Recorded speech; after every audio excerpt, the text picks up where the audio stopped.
Welcome to Futures Friday.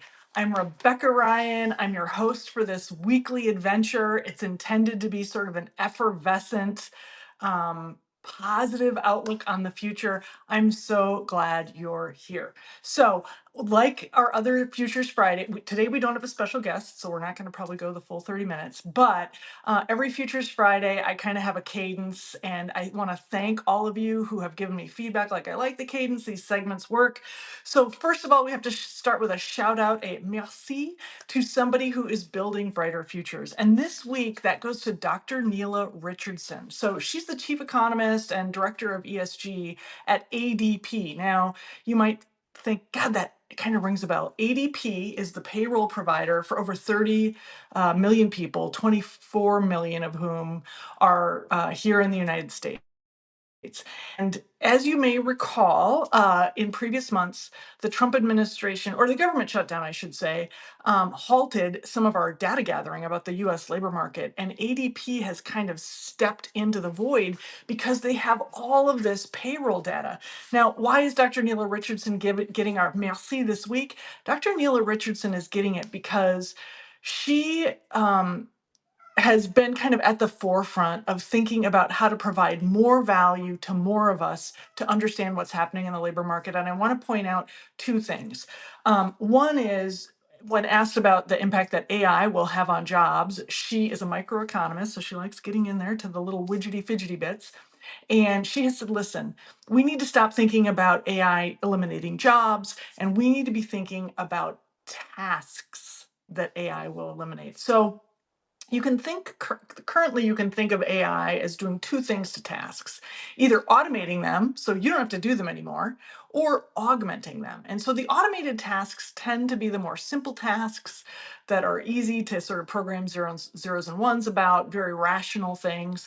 And the augmented tasks are things that are a little bit more complex. So that's the first kind of big insight I think that Dr. Richardson is offering us. But the second is their ADP and Stanford are working together to not do just job analysis of the future, but task analysis of the future. So I think about in my own job, there are some things that are very low skill, but that I still do, that AI could easily do better for me and maybe more efficiently and with greater accuracy.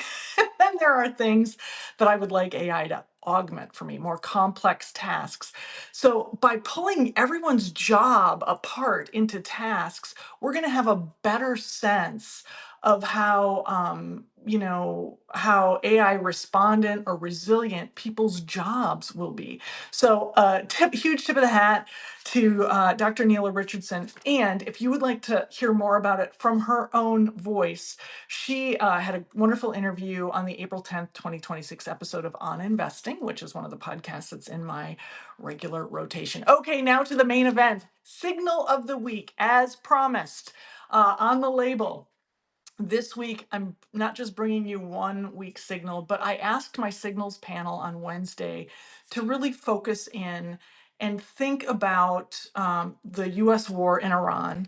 And I invited them to do one of two things, either to bring a ripple effect of something, a weak signal ripple effect of something they're already seeing related to the war in Iran, or a question they can't stop thinking about. And my panel is fantastic. They all grabbed onto this, and we had a riveting, but I will say somewhat depressing signals panel on Wednesday. If you're interested, by the way, in ever joining our signals panel or eavesdropping, just shoot me a note.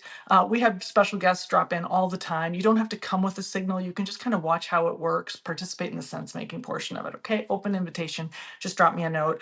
Okay, so I think there are three big nuggets that we can pull out of this week's signals panel. The first one is, even if the war stopped today, there is going to be a tail on this thing. So even if, again, the war stopped today, we estimate that there will be over 200 days before fuel prices normalize. It is gonna take some time.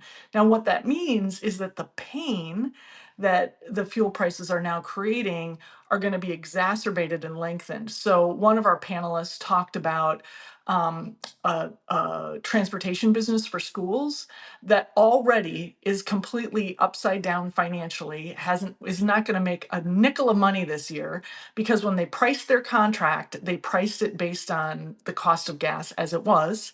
And with everything that's happened, they now are going to be completely upside down. So just think about all the things that are costing more, the transportation to get your groceries at the groceries, the transportation costs to transport your groceries to the grocery store, which is pushing up our cost of groceries, obviously at the gas tank, right? What are all the repercussions? Transportation costs, it's much more expensive to book an airfare trip now than it was a few months ago.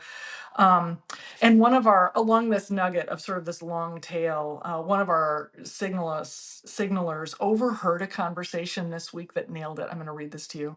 Um, Iran wins by not losing. The US has lost by not winning. So take that for what you will. Nugget number 2. I couldn't believe how many people showed up to the signals panel talking about nuclear war. So, one of our panelists talked about new nuclear powers. So, Japan, South Korea, Poland, and Germany. Japan this week passed their new budget, and they have put in far more money into national defense than they ever have. Germany has decided that it's going to be more intentional about building its nuclear arsenal. South Korea, Poland. One of our panelists also mentioned that his son had recommended a book called Nuclear War, a Scenario, and he's like, I can't stop thinking about this.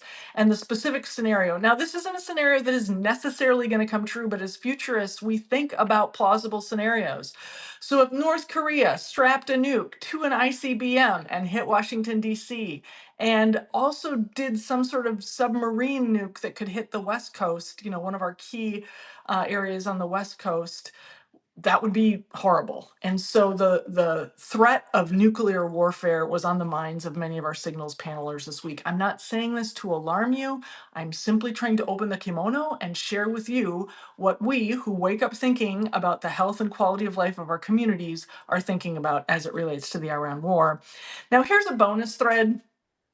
And several of our signalers mentioned this as well, that there is a dichotomy right now between the absolute goodness and fairness that we see happening on the local level and the absolute madness, irrationality, and chaos we see happening nationally and internationally. And the example that one of our signalers gave was, as a volunteer, she helps with child protective cases. And in one situation, there are 6 children and 10 attorneys, and they are constantly in deference to each other. The attorneys are constantly in deference to each other to make sure that no single point of view is biased in the proceedings for this child custody and protection case. And she just said, like, that is such a counterpoint, the care and attention and intention that is being put into that versus what it seems like is happening internationally and nationally. Okay, um, I'm going to introduce a new segment called Correspondence or Mailbag, and I forgot to grab it. It's the bookmark in my Margaret Atwood autobiography that I'm reading right now, or memoir. Um, but it's a postcard that I got from someone who attended an event that I was at. It was very warmly written, very personally written. And it was so lovely. And a couple things came out for me from that. The first one is, don't underestimate the value of receiving something in the post. In the normal USPS, opening a handwritten card is as delightful today as it was 50 years ago, as it will be 50 years from now, something personalized.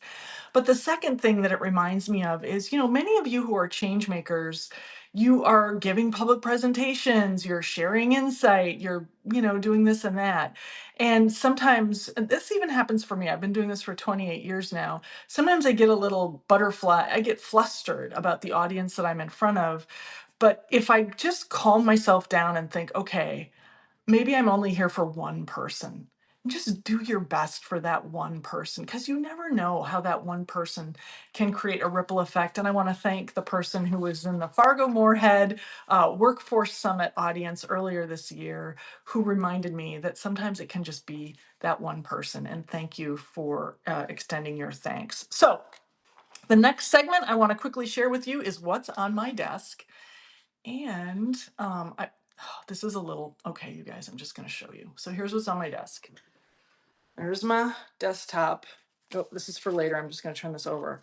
This is my reading folder. This brown folder here is my reading folder. This is my word for the year, space. Here's my reading folder, and this is the UK Government for Science. You know, the UK and several other countries have really good foresight, and they recently released their AI 2030 scenarios. Again, hit me up if you want to see these things. I'm also, now this is on behalf of a client. I'm reading Jim Collins' Level 5 Leadership. I'm reviewing that because what I'm finding is that a lot of our leaders right now are majoring in the minors. You know, they're focused at the task level. And then I've got a few other things in here. You won't be surprised. One of the things I'm rereading is The Strength of Weak Signal Analysis. So anyway, that's some of what I'm reading. Let me flip it around. These are some of the things that I'm thinking about is obviously the future of AI, how our leaders can be more strategic, level 5 leaders versus getting into the weeds. And finally, I want to wrap up with a try this at home. Here is my try this at home. This is something that is intended to help you be a better futurist, that is intended to help you think with a broader aperture or a little bit further into the future. And it's simply this. Is it time to pick up something that you haven't paid attention to in a while? And I'll give you an example. I was coming home from a work trip coming through the Denver airport several months ago, and I had a little time on my hands. So I was browsing the magazine racks, and they carried Monocle. And I used to have a subscription to Monocle. It got expensive, so I stopped getting it because I was raised by German Lutherans and frugality is a thing. But there was an issue of Monocle, and it was kind of like the best in city design or something. So I bought it. It cost me $15 US to buy this magazine. I was like, whoa. Costs have gone up since I was a magazine buyer. And for those of you who are young, a magazine is paper and it is perfect bound. You probably don't know what that means either, but it has an absolutely flush edge. And it has generally beautiful ads that people pay mightily to put in these magazines. And the very best of them have long form writing that is intended to inform you with no click throughs, just paper and ink.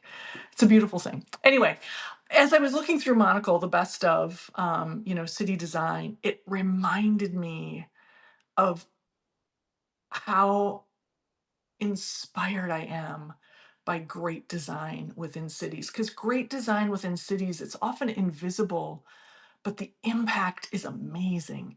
So, how our streets and sidewalks are designed, do our streets favor cars or do they favor pedestrians? How our parks are designed.